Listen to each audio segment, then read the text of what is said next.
നിങ്ങൾ പെട്ടെന്ന് ചെക്ക് ചെയ്യുന്ന സമയത്ത് ബി പിയുടെ ലെവൽ കൂടുക. എന്നാൽ സ്ഥിരമായിട്ട് ബി പി ഉള്ള ഒരാളല്ല, സ്ട്രെസ്സോ അമിതമായിട്ടുള്ള എന്തെങ്കിലും ഉത്കണ്ഠയോ ഉള്ള ടൈമിൽ ബി പി കൂടി വരുന്നുണ്ട്. നമ്മുടെ ഹൃദയമിടിപ്പ് കൂടും, ഹാർട്ട് റേറ്റ് കൂടും, ബി പി കൂടും, പൾസ് റേറ്റ് കൂടും, ടെമ്പറേച്ചറിൽ വ്യത്യാസം വരും. ബി പി കൂടുതലായിട്ട് ഉണ്ട് എന്നുണ്ടെങ്കിൽ അതിലാദ്യം ചെയ്യേണ്ടത് ഈ ബ്രീത്തിങ് എക്സസൈസ് എന്ന് പറയും. നമ്മുടെ കാലുകൾ വാം വാട്ടർ സോക്കിംഗ് എന്ന് പറയും. നമ്മുടെ കാലുകൾ കുറച്ച് ചൂടുള്ള വെള്ളത്തിൽ, ഇളം ചൂടുള്ള വെള്ളത്തിൽ കാലുകൾ താഴ്ത്തി വെക്കുക. ഇത് നിങ്ങളുടെ ശരീരത്തിലെ ബി പി ലെവൽ കുറയ്ക്കാനായിട്ട് വളരെയധികം സഹായകരമാവുന്ന ഒന്നാണ്. എന്നാൽ ബി പിയുടെ പ്രശ്നമൊന്നുമില്ല, പെട്ടെന്ന് വന്ന ഒരു വെപ്രാളത്തിൽ അല്ലെങ്കിൽ ഒരു ആങ്സൈറ്റി സ്ട്രെസ്സിലാണ് നിങ്ങൾക്ക് ബി പി കൂടിയിട്ടുള്ളത് എന്നുണ്ടെങ്കിലും നിങ്ങൾ ഗുളികയൊന്നും കഴിക്കേണ്ട ആവശ്യമില്ല. ഈ 3 മെത്തേഡ് ട്രൈ ചെയ്താൽ മാത്രം മതി, നിങ്ങളുടെ ബി പി കൺട്രോളിൽ കൊണ്ടുവരും.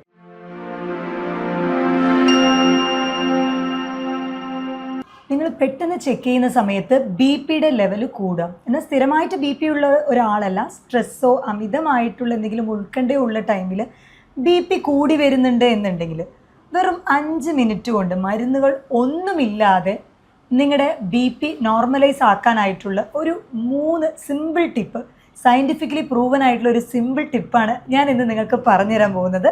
ഇത് നിങ്ങളുടെ ഡോക്ടർ ജുമാന ഹസീനെ ji, doctor Jumana's homeo care, Valliyode, Palakkad. B P, blood pressure അല്ലെങ്കിൽ ഹൈപ്പർ ടെൻഷൻ, ഇത് സ്ഥിരമായി ഗുളികകൾ കഴിക്കുന്നവരുണ്ടാവും. അവർ ഇതൊരു 5 മിനിറ്റ് കൊണ്ട് മാത്രം ഇതിനെ കംപ്ലീറ്റ് ആയിട്ട് റിക്കവർ ചെയ്ത് കൊണ്ടുവരിക എന്നല്ല പറയുന്നത്. എന്നാൽ ഗുളികയൊന്നും കഴിക്കുന്നില്ല, എപ്പോഴെങ്കിലൊക്കെ ഇടയ്ക്ക് ഇങ്ങനെ നോക്കുമ്പോൾ 120/80 നോർമൽ ബി പി വാല്യൂ എന്ന് പറയുന്നത്. സിസ്റ്റോളിക് ഡയാസ്റ്റോളിക് പ്രഷറിൻ്റെ വാല്യൂ ആണ് അത്.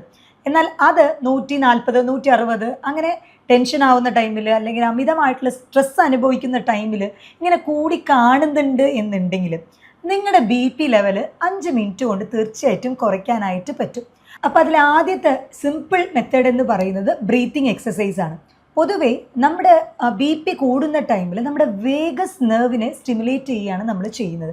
അങ്ങനെ ചെയ്യുന്ന ടൈമിൽ ഓട്ടോമാറ്റിക്കലി ബോഡി റിലാക്സ് മോഡിലോട്ട് പോകും. അപ്പോൾ എന്താണ് ഈ വേഗസ് നെർവിൻ്റെ പ്രത്യേകത എന്ന് പറയുന്നത്? ഈ വേഗസ് നെർവിനെ സ്റ്റിമുലേറ്റ് ചെയ്ത് കഴിയുമ്പോൾ പാരാസിമ്പത്തറ്റിക് നെർവ്സ് എന്നൊരു ഘടകമുണ്ട്. ഇതെന്താ ചെയ്യുകയെന്ന് വെച്ചാൽ, നമ്മളിപ്പോൾ ടെൻഷൻ ആവുന്ന ടൈമിൽ അല്ലെങ്കിൽ സ്ട്രെസ് അമിതമായിട്ടുള്ള ടൈമിൽ നമ്മുടെ ബോഡി ഒരു സർവൈവൽ മോഡിലോട്ടാണ് പോവുക. എങ്ങനെയെങ്കിലും ഇതിൽ നിന്ന് രക്ഷപ്പെടണം എന്ന് പറഞ്ഞിട്ട് ഒരു സർവൈവൽ മോഡിലോട്ടാണ് പോവുക. ഫ്ലൈറ്റ് ഓർ ഫൈറ്റ്, ഒന്നെങ്കിൽ അതെങ്ങനെയെങ്കിലും അതിജീവിക്കണം എന്നുള്ള ഒരു മോഡിലാണ് പോകുന്നുണ്ടാവുക. അപ്പോൾ ഈ ടൈമിൽ നമ്മുടെ ഹൃദയമിടിപ്പ് കൂടും, ഹാർട്ട് റേറ്റ് കൂടും, ബി പി കൂടും, പൾസ് റേറ്റ് കൂടും, ടെമ്പറേച്ചറിൽ വ്യത്യാസം വരും. ഇതെല്ലാം തന്നെ സിമ്പത്തറ്റിക് നെർവസ് സിസ്റ്റം, നമ്മുടെ നാഡീവ്യൂഹത്തിൻ്റെ 2 ടൈപ്പിലുള്ള നെർവസ് സിസ്റ്റംസ് ആണ്, സിമ്പത്തറ്റിക്കും പാരാസിമ്പത്തറ്റിക്കും. അപ്പം സിമ്പത്തറ്റിക് ആണ് ഇങ്ങനെയുള്ള ടൈമിൽ, ബി പി കൂടുന്ന ടൈമിൽ ആക്ഷനിൽ വരുന്നത്. അപ്പം നമ്മൾ ബി പി കുറയ്ക്കാനായിട്ട് ഈ വേഗസ് നെർവിനെ നമ്മൾ സ്റ്റിമുലേറ്റ് ചെയ്യിപ്പിക്കും. അപ്പോൾ വേഗസ് നെർവിൻ്റെ പ്രവർത്തനം എന്താണ്? ഇത് നമ്മുടെ ശരീരത്തിൻ്റെ ആ ഒരു താപനില നോർമലൈസ്ഡ് ആക്കും, അതേപോലെ തന്നെ ഹാർട്ട് റേറ്റ് കുറയ്ക്കും, ബ്ലഡ് സർക്കുലേഷൻ അതിൻ്റെ ആ ഒരു സ്പീഡും കുറയ്ക്കും. അതിൻ്റെ കൂടെ തന്നെ ശരീരം ഒരു റിലാക്സേഷൻ മോഡിലോട്ട് പോകും. ഇനി വൈറസ് സംബന്ധമായിട്ടുള്ള പ്രശ്നങ്ങൾ ഉണ്ടെന്നുണ്ടെങ്കിൽ അതിൻ്റെ ഡൈജഷൻ അതൊക്കെ നോർമലാവും. ഇതാണ് നമ്മുടെ പാരാസിമ്പത്തറ്റിക് നെർവ്, നമ്മുടെ വേഗസ് നെർവ് ചെയ്യുന്നത്. അപ്പോൾ ഇതിൽ ആദ്യം നമ്മൾ ചെയ്യേണ്ട മെത്തേഡ് എന്ന് പറയുന്നത് ബ്രീത്തിങ് എക്സസൈസ് ആണ്. ബി പി പെട്ടെന്ന് കൂടി ചെക്ക് ചെയ്യുന്ന ടൈമിൽ ബി പി കൂടുതലായിട്ട് കാണുന്നു, നമുക്ക് തന്നെ ഫീൽ ചെയ്യാം ബി പി കൂടുതലായിട്ട് ഉണ്ട് എന്നുണ്ടെങ്കിൽ അതിലാദ്യം ചെയ്യേണ്ടത് ഈ ബ്രീത്തിങ് എക്സസൈസ് എന്ന് പറയുന്നത്. ഈ ബ്രീത്തിങ് എക്സസൈസ് ചെയ്യേണ്ട ഒരു പാറ്റേൺ എന്ന് പറയുന്നത് 4-7-8 മോഡാണ്. അതായത് ഇൻഹെയിലിംഗ്, നമ്മൾ ശ്വാസം ഉള്ളിലോട്ട് വലിക്കുന്നത് ഒരു 4 സെക്കൻഡ് കംപ്ലീറ്റ് അങ്ങനെ ഉള്ളിലോട്ട് വലിക്കാം. അതേപോലെ തന്നെ അതൊരു 7 സെക്കൻഡ് ഹോൾഡ് ചെയ്ത് വെക്കാം. ബ്രീത്ത്, നമ്മുടെ ശ്വാസം ഉള്ളിലോട്ട് ഹോൾഡ് ചെയ്ത് വെക്കുക, എന്നിട്ട് അത് ശ്വാസം പുറത്തോട്ട് വിടുക, അത് 8 സെക്കൻഡ് പുറത്തോട്ട് വിടുക. ഇത് ഒരു 3 to 5 ടൈംസ് റിപ്പീറ്റ് ചെയ്ത് ചെയ്യുക. ഇങ്ങനെ ചെയ്യുന്ന ടൈമിൽ നമ്മുടെ വേഗസ് നെർവ്, ശരീരത്തിൻ്റെ വേഗസ് നെർവ് നമ്മുടെ ബ്രെയിനിന് സിഗ്നൽ കൊടുക്കുന്നത് എല്ലാം ഒന്ന് കാം ഡൗൺ ചെയ്യാനായിട്ട് പറയും. അപ്പോൾ ഓട്ടോമാറ്റിക്കലി നമ്മുടെ ശരീരം ഒരു റെസ്റ്റ് മോഡിലോട്ട് പോവും. ഇതാണ് നിങ്ങൾ ആദ്യം ചെയ്യേണ്ടത്. രണ്ടാമതായിട്ട് നിങ്ങൾ ചെയ്യേണ്ടതെന്ന് പറയുന്നത് നമ്മുടെ കാലുകൾ, വാം വാട്ടർ സോക്കിംഗ് എന്ന് പറയും. നമ്മുടെ കാലുകൾ കുറച്ച് ചൂടുള്ള വെള്ളത്തിൽ, ഇളം ചൂടുള്ള വെള്ളത്തിൽ കാലുകൾ താഴ്ത്തി വയ്ക്കുക. എന്താണ് ഇതുകൊണ്ടുള്ളൊരു ഉപയോഗം എന്ന് പറയുന്നത്? പൊതുവേ നമ്മുടെ ശരീരത്തിൽ എവിടെയാണോ ചൂട് കൂടുതലുള്ളത് അവിടെ രക്തയോട്ടം കൂടും. അപ്പോൾ അതുകൊണ്ട് തന്നെയാണ് നമുക്കിപ്പോൾ ഫീവർ, ഒരു ടെമ്പറേച്ചർ കൂടുന്ന ടൈം, ഒരു പനി വരുന്ന ടൈമിൽ നമ്മുടെ തലയോട്ടിക്കാണ്, നമ്മുടെ മസ്തിഷ്കത്തിൽ ബ്രെയിനിലോട്ടാണ് രക്തയോട്ടം വളരെയധികം കൂടുന്നത്. ചൂടുള്ളത് എവിടെയാണോ അവിടെ നമ്മുടെ ബ്രെയിൻ സിഗ്നൽ ചെയ്ത് അവിടേക്ക് കൂടുതലായിട്ടും രക്തയോട്ടം കൂടുന്നുണ്ടാവും. അപ്പോൾ ഈ ഒരു ടൈമിൽ നമ്മൾ ബി പി കൂടുന്നുണ്ട് എന്ന് നമുക്ക് മനസ്സിലാവുന്നുണ്ടെന്നുണ്ടെങ്കിൽ, അല്ലെങ്കിൽ നമ്മൾ ചെക്ക് ചെയ്തപ്പോൾ ബി പി കൂടുതലാണെന്നുണ്ടെങ്കിൽ നമ്മുടെ കാലുകൾ ഇളം ചൂടുവെള്ളത്തിൽ കാലുകളൊന്ന് താഴ്ത്തി വയ്ക്കുക. ഈ ഒരു ടൈമിൽ നമ്മുടെ രക്തയോട്ടം കംപ്ലീറ്റ് ബ്ലഡ് സർക്കുലേഷൻ കാലിലോട്ടാണ് ആക്ഷൻ ഉണ്ടാവുക. എവിടെയാണോ ചൂട് കൂടുതലുള്ളത്, ഇത് എല്ലാ കാര്യത്തിലും അങ്ങനെ തന്നെയാണ്. നമ്മുടെ ശരീരത്തിൽ നീർക്കെട്ട് വരുമ്പോഴും അങ്ങനെ തന്നെയാണ്. നീർക്കെട്ടുകൾ ഇൻഫ്ലമേഷൻസ് വരുമ്പോഴും എവിടെയാണോ ചൂടുള്ളത് അവിടെ രക്തയോട്ടം കൂടുന്നുണ്ടാവും. അപ്പോൾ അത് ചുവന്ന് തടിച്ചിട്ടാണ് ആ ഭാഗം കാണുന്നുണ്ടാവുക. അപ്പോൾ അതുകൊണ്ട് നമ്മൾ കാലിലെ രക്തയോട്ടം ഇങ്ങനെ ചെയ്യുന്ന സമയത്ത് നമ്മുടെ ഹൃദയത്തിലോട്ടുള്ള ആ രക്തയോട്ടത്തിൻ്റെ ആ ഒരു തീവ്രത കുറഞ്ഞിട്ട് അത് ഒന്ന് സോഫ്റ്റനായി കാലിലോട്ടുള്ള രക്തയോട്ടം കൂട്ടും. ഇത് നിങ്ങളുടെ ശരീരത്തിലെ ബി പി ലെവൽ കുറയ്ക്കാനായിട്ട് വളരെയധികം സഹായകരമാവുന്ന ഒന്നാണ്.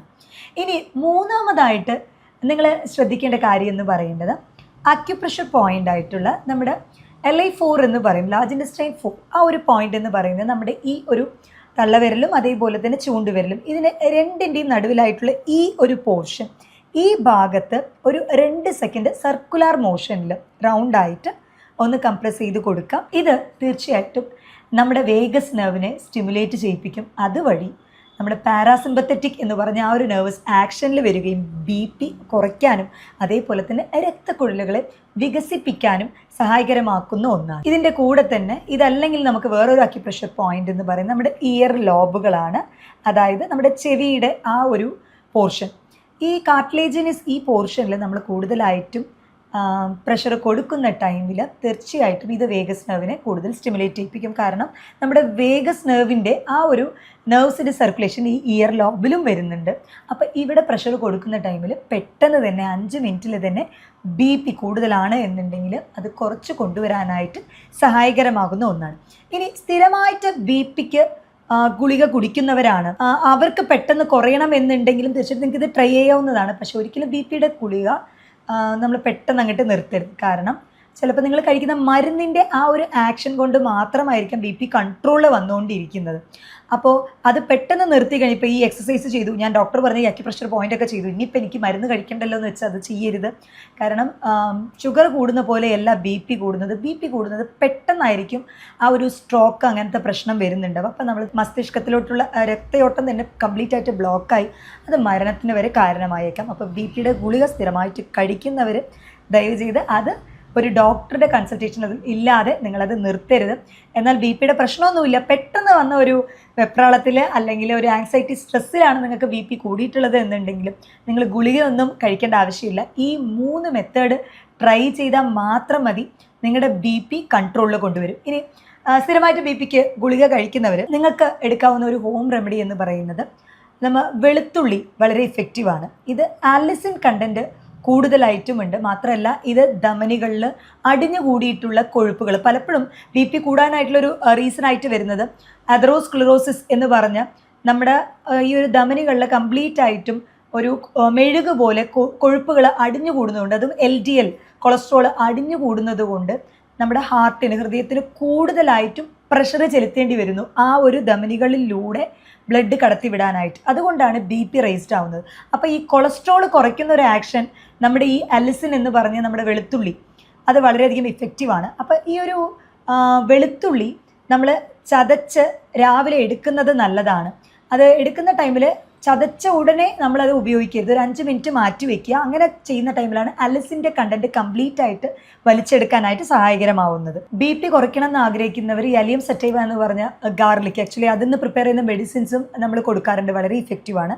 അതും എടുക്കാം. അതേപോലെ തന്നെ പൊട്ടാസ്യം അധികം അടങ്ങിയിട്ടുള്ള നമ്മുടെ പഴങ്ങൾ, ബനാന, യൂഷ്വൽ ബനാന എല്ലാം തന്നെ പൊട്ടാസ്യം അധികം അടങ്ങിയിട്ടുള്ളതാണ്. ഇതും ബി പി കൺട്രോളിൽ കൊണ്ടുവരാനായിട്ട് നിങ്ങൾക്ക് സ്ഥിരമായിട്ട് എടുക്കാവുന്ന ഒരു ഭക്ഷണമാണ്. ബി പി സ്ഥിരമായിട്ടുള്ളവർ, ബ്ലഡ് പ്രഷർ സ്ഥിരമായിട്ടുള്ളവർക്ക് ഞാൻ പ്രധാനമായിട്ടുള്ള കാരണം പറഞ്ഞത് ഈ ഒരു കൊളസ്ട്രോളിൻ്റെ ഡെപ്പോസിഷൻ കൂടുന്നത് കൊണ്ടാണ്. അപ്പോൾ നിങ്ങളുടെ ശരീരത്തിലെ കൊളസ്ട്രോൾ ലെവൽ, ലിപ്പിഡ് പ്രൊഫൈൽ സ്ഥിരമായിട്ട് നിങ്ങൾ ചെക്ക് ചെയ്യുന്നത് നല്ലതാണ്. അതിൽ ട്രൈഗ്ലിസറൈഡിൻ്റെ ലെവൽ കൂടുതലുണ്ടോ, LDL ആണോ കൂടുതൽ, HDL ആണോ കൂടുതൽ എന്നുള്ളത് ചെക്ക് ചെയ്തതിൽ തന്നെ ഹൈ ഡെൻസിറ്റി ലിപ്പിഡ് എന്ന് പറയും, അത് ഗുഡ് കൊളസ്ട്രോൾ ആണ്.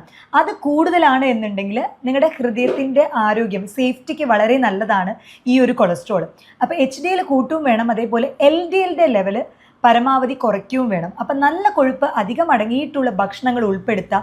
എന്നാൽ റെഡ് മീറ്റ് ഒക്കെ BP ഉള്ളവരാണെന്നുണ്ടെങ്കിൽ നിങ്ങളുടെ ഉപ്പിൻ്റെ അളവ് മാത്രമല്ല കുറയ്ക്കേണ്ടത്, ഉപ്പ് ഒരു ദിവസം ഒരു 5 ഗ്രാമിന് താഴെ മാത്രം എടുക്കാനായിട്ട് ശ്രദ്ധിക്കുക. അതിൻ്റെ കൂടെ തന്നെ റെഡ് മീറ്റ് പരമാവധി ഒഴിവാക്കുക. റെഡ് മീറ്റിൽ ബീഫ്, പോർക്ക്, മട്ടൺ ഇത് പരമാവധി റെസ്ട്രിക്റ്റ് ചെയ്യുക. ലീൻ പ്രോട്ടീൻ ആയിട്ടുള്ള ചിക്കൻ എടുക്കാം. അതേപോലെ തന്നെ നല്ല കൊഴുപ്പ് അധികം അടങ്ങിയിട്ടുള്ള ചെറുമത്സ്യങ്ങളും എടുക്കാം. ഉപ്പിൻ്റെ അളവ് പരമാവധി റെസ്ട്രിക്റ്റ് ചെയ്യുക. അങ്ങനെ ഉപ്പ് ഉപയോഗിക്കുകയാണെന്നുണ്ടെങ്കിലും ഹിമാലയൻ റോക്ക് സോൾട്ട്, അങ്ങനെ പിങ്ക് സോൾട്ട് ഉപയോഗിക്കാനായിട്ട് ശ്രദ്ധിക്കുക. നിങ്ങൾ കഴിക്കുന്ന ഭക്ഷണത്തിൽ മാത്രമല്ല, ചിലപ്പോൾ അച്ചാറ്, പപ്പടം, അതേപോലെ സ്നാക്സ്, ഈ കഴിക്കുന്നതിലൊക്കെ തന്നെ ഉപ്പിൻ്റെ അംശം ഉണ്ടാവും.